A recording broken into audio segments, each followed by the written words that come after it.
साथियों नमस्कार,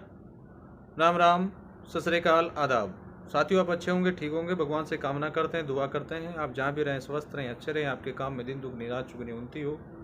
परम पिता परमेश्वर से हमारी यही कामना है। साथियों हमने पहले काफ़ी विषयों पर बातचीत किया, काफ़ी विषयों पर हमने कुछ जो हमारे टॉपिक थे उनके ऊपर नज़र दौड़ाने की कोशिश की और उससे आपको कुछ बेनिफिट भी हुआ होगा। एक तो मैं आप लोगों की जानकारी के लिए बता दूं कि अब हम जो आगे वीडियो बनाने जा रहे हैं वो माइक्रो न्यूट्रिएंट के ऊपर बनाने जा रहे हैं। जिस जिस माइक्रो न्यूट्रिएंट की डेफिशिएंसी है उस सभी पर प्रकाश हम डालेंगे ताकि आपको होम गार्डनिंग में, टेरेस गार्डनिंग में या जो भी आप छत पर या छोटे एरिया में आप फार्मिंग करते हैं उसमें आप किस मात्रा में लें, क्योंकि हम दूसरे चैनल पर तो एग्रीकल्चर के बारे में बात करते हैं जो लार्ज स्केल में होता है, लेकिन यहाँ एक छोटे स्केल में हम उन घोल को कैसे तैयार करें उस विषय पर आगे आने वाले समय में बातचीत हम करने जा रहे हैं। वो जल्दी वीडियो आप देख पाएंगे। साथियों मैं अमित महिला, तहसील लोहारू, डिस्ट्रिक्ट भिवानी, हरियाणा से बिलोंग करता हूँ। आज दिनांक 9 अक्टूबर 2022 है। आज हम बात करेंगे, हमारी काफ़ी महिलाएं, माताएं, बहनें जो फार्मिंग करती हैं छत के ऊपर, मुख्य रूप से तो माताएं बहनें ही करती हैं, वैसे जेंट्स साथी भी हमारे करते हैं, लेकिन सबसे ज़्यादा हमारी माताएं बहनें ही कर रही हैं जो मुख्य रूप से छत पर फार्मिंग करती हैं या छत पर वेजिटेबल लगाती हैं या फ्रूट्स के कुछ पौधे लगाती हैं या कोई अन्य फूल के इत्यादि के जो भी लगाते हैं। तो उस विषय पर हम आज कुछ विषय पर प्रकाश डालेंगे। काफ़ी बार आपने देखा होगा, काफ़ी मैसेज भी हमारे पास आते हैं कि बीज लगा दिया, बीज लगाने के बाद बीज अंकुरित भी हो गया और अंकुरन होने के बाद 1 या 2 पत्ती आने के बाद वो बीज खत्म हो जाता है, चाहे वो फूल का हो, चाहे वो वेजिटेबल का हो, चाहे वो फ्रूट का हो, चाहे वैसे शौकिया कोई पौधा हो। उसमें ये समस्या हमारे सामने काफ़ी आ रही है, वहाँ पर कुछ गलतियाँ हमारे से हो रही हैं और उसी वजह से वो चीज़ हमें परेशान कर रही है। एक चीज़ तो मैं आपको बता देना चाहता हूं कि सबसे पहले तो किसी भी साथी के पास अगर तरल OWDC नहीं है तो वो अवश्य मंगा लीजिए, क्योंकि ये सारी राम कहानी जो है वो पूरी फंगस की वजह से होती है।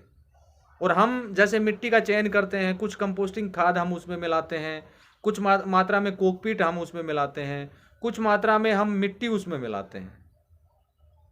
अब कुछ साथी जो हैं हमारे बीच में, वो कंपोस्टिंग खाद जो है वो एक अलग तरीके से उसको गला सड़ा के बनाने का काम करते हैं, जिससे कि उसके अंदर बैक्टीरियल या फंगस की समस्या ऑलरेडी रह जाती है। अगर कोई साथी तरल वेस्ट डिकम्पोजर से अगर कंपोस्टिंग खाद बनाता है वो तो ठीक है, क्योंकि उसमें फंगस तरह की जो हमारी नेच आने वाले जो बैक्टीरिया हैं वो उसमें रहते ही नहीं है, वो फंगस को ऑटोमेटिकली जो हमारी मित्र फंगस है वो ख़त्म कर देती है। लेकिन अन्य तरीके से अगर कोई भी आप कंपोस्टिंग खाद या मिट्टी आप ऐसी जगह से लेते हैं जो फंगसल युक्त हो, फंगस सहित हो, तो उसको हम कैसे सुधार करें उस विषय पर हम आज बातचीत आप लोगों के बीच में करने जा रहे हैं, ताकि आप जो भी बीज आप लगाएं एक तो उसमें 100% बीज का अंकुरण आपका हो। उस विषय पर हम थोड़ा सा प्रकाश आप लोगों के बीच में डालेंगे। सबसे पहले आप ध्यान दें कि आप या तो गमलों में लगाते हैं या आप सिंपली आप लगाने का काम करते हैं, तो जो भी मटेरियल उसमें आप भरते हैं, जो भी मटेरियल आप उसमें भरते हैं, तो उसमें कुछ मात्रा में सरसों की खली आप अवश्य ऐड कर दें। सरसों की खली ऐड कर दें और दूसरा नीम की खली आप भी उसमें ऐड कर दें। सरसों की खली आपको न्यूट्रिएंट युक्त है, काफ़ी न्यूट्रिएंट उसमें पाए जाते हैं, नाइट्रोजन भी होता है, फास्फोरस भी होता है, सल्फर काफ़ी मात्रा में होता है, तो सल्फर की भी आवश्यकता पौधे को काफ़ी पड़ती है कुछ मात्रा में। जैसे मान लीजिए आपने 10 किलो मिट्टी इकट्ठा किया, उसमें 10 किलो का आपने मिश्रण बनाया, उसके अंदर मिट्टी भी आपने ली, कोकपीट भी आपने लिया, कंपोस्टिंग खाद भी आपने लिया, तो उसमें 1 किलो या आधा किलो सरसों की खली या आधा किलो उसके अंदर नीम की खली आप अवश्य डाल दें। अब मान लीजिए फॉर एग्जाम्पल नीम की खली आपको नहीं मिलती है, तो नीम की पत्तियां तोड़ लीजिए, आप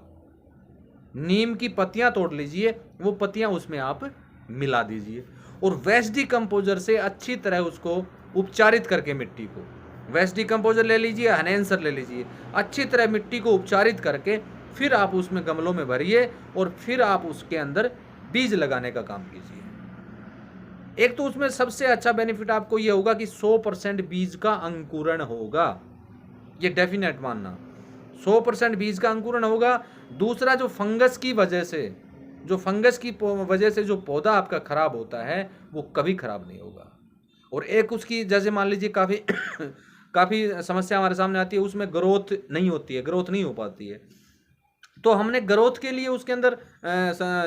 सरसों की खली का उपयोग किया, कुछ उसमें कंपोस्टिंग खाद भी डाला, और आगे हम कुछ न्यूट्रिएंट उसमें और भी डालने वाले हैं। जैसे 2 या 3 न्यूट्रिएंट आप बना लीजिए, 4 या 5, जितने भी आप बना पाएँ, छोटी छोटी मात्रा में उसको बना लीजिए। वो समय समय के ऊपर जब आप सिंचाई करें, 10 दिन 15 दिन के अंतराल से उसमें डालते जाइए,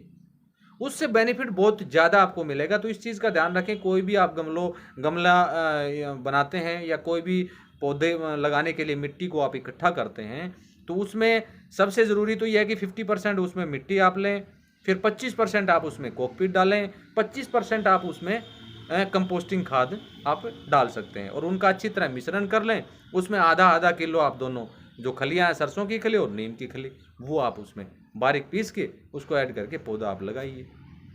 फिर आप देखिए कितना अच्छा ग्रोथ होगा, उसके अंदर फ्लोरिंग भी अच्छा आएगा, उसकी ग्रोथ भी अच्छी होगी और फ्रूटिंग भी अच्छा आएगा, और यानी इतना शानदार हरा भरा रहेगा कि आपको ज़्यादा दिक्कत, ज़्यादा ताम झाम करने की आवश्यकता आपको नहीं पड़ेगी। फिर आपको कंटिन्यू जो माइक्रो न्यूट्रिएंट आपने बनाया है, वेस्ट डिकम्पोजर आपके पास है, एनहेंसर आपके पास है, उसमें सारी चीज़ें आपकी पूर्ति करेगा। रोगों से लड़ने की अक्षमता, अगर पौधा स्वस्थ होगा तो रोग कम आएगा, रोग कम आएगा तो हमें तरह तरह की घोल बनाने की साथियों आवश्यकता नहीं पड़ेगी। तो मैं ज़्यादा वीडियो को लंबा नहीं करूँगा, आने वाले समय में हम न्यूट्रिएंट के ऊपर बात करने वाले हैं, उनके पार्ट वाइज हम वीडियो बनाएंगे और वो आप देख भी पाएंगे। तो मैं इसी के साथ वीडियो को समाप्त करता हूँ। जिन भी साथियों को वेस्ट डिकम्पोजर, आईड्रोप या एक्सपोर्ट क्वालिटी वेस्ट डिकम्पोजर या फिश अमृत की अगर आपको आवश्यकता हो, तो वीडियो पर दिए गए व्हाट्सएप नंबर पर मैसेज करके आप मंगवा सकते हैं। धन्यवाद, नमस्कार, जय हिंद, जय भारत।